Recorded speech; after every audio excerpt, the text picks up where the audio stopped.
Madam big boss ನೋಡಿದಿರಾ? ಇಲ್ಲ big ಬಾಸ್ನ ನೋಡೋದೇ ಅಲ್ವಾ, ಯಾಕೆ ನೋಡಲ್ಲ? ಇಷ್ಟಪಡೋರೆಲ್ಲರೂ ಹೋಗ್ತಿದ್ದಾರೆ. ಇಷ್ಟಪಡೋರೆಲ್ಲರೂ ಬಿಗ್ ಬಾಸ್ ಹೋಗ್ತಾ ಇದ್ದಾರಾ?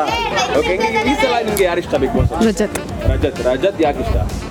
ಸ್ಟ್ರೇಟ್ ಫಾರ್ವರ್ಡ್ ಆಗಿ ಮಾತಾಡ್ತಾರೆ ಏನಿದ್ರು ಅಷ್ಟೇ. ಇನ್ನೂ ಬಿಟ್ಟರೆ ವಿನ್ ಆಗಬೇಕು ಅಂದರೆ ತ್ರಿವಿಕ್ರಮ್ ಯಾಕೆ? ನನಗಿಷ್ಟ ಎಷ್ಟು ಇಷ್ಟ ತ್ರಿವಿಕ್ರಮ್ ಅಂದರೆ? ಸ್ವಲ್ಪ ಬಟ್ ಎಲ್ಲರಿಗೂ ಹೋಲಿಸ್ಕೊಂಡ್ರೆ ಕರೆಕ್ಟಾಗಿ ಆಡ್ತಿದ್ದಾರೆ ಅವರೇ. ನೋಡ್ತೀನಿ ಬ್ರೋ. ಯಾರು ತುಂಬ ಇಷ್ಟ ನಿಮ್ಗೆ? ತ್ರಿವಿಕ್ರಮ್ ಯಾಕೆ ಇಷ್ಟ? ಅವರು ಮಾತಾಡೋದು ಜೆನ್ಯೂನ್ ಆಗಿ ಮಾತಾಡ್ತಾರೆ. Is a genuine guy. ಅವ್ರಿಗೆ ವೋಟ್ ಮಾಡಬೇಕು. ಯಾರು ಗೆಲ್ಲಬೇಕು ಬಿಗ್ ಬಾಸ್? ತ್ರಿವಿಕ್ರಮ್.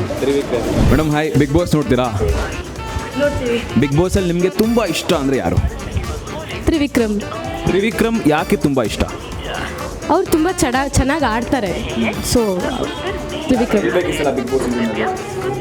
ತ್ರಿವಿಕ್ರಮ್ ಗೆಲ್ಲಬೇಕು ಅನಿಸುತ್ತೆ. ಹನುಮಂತನೂ ತುಂಬ ಚೆನ್ನಾಗಿ ಆಡ್ತಾರೆ. ಸೊ ಅವರು ಅವ್ರ ಆಟ ಮಾತ್ರ ಆಡ್ತಾರೆ. ಅವರು ಚೆನ್ನಾಗಿ ಆಡ್ತಾ ಇದ್ದಾರೆ. ಸೊ ಆಬ್ವಿಯಸ್ಲಿ ಗೆಲ್ಲಬೇಕು ಅನಿಸುತ್ತೆ. ನಿಮ್ಮ ಪ್ರಕಾರ ಯಾರು ಗೆಲ್ಲಬೇಕು ಈ ಸಲ ಬಿಗ್ ಬಾಸ್? ಹನುಮಂತ್ ಗೆಲ್ಲಬೇಕು. ಯಾಕೆ? ಬಿಕಾಸ್ ಅವ್ರು ಚೆನ್ನಾಗಿ ಆಡ್ತಾರೆ. ಅವ್ರ ರೀತಿಯಲ್ಲಿ ಆಡ್ತಾರೆ. ಸೊ ಅದಕ್ಕೆ ಅವ್ರು ಗೆಲ್ಲಬೇಕಂತ. ಅವ್ರಿಗೆ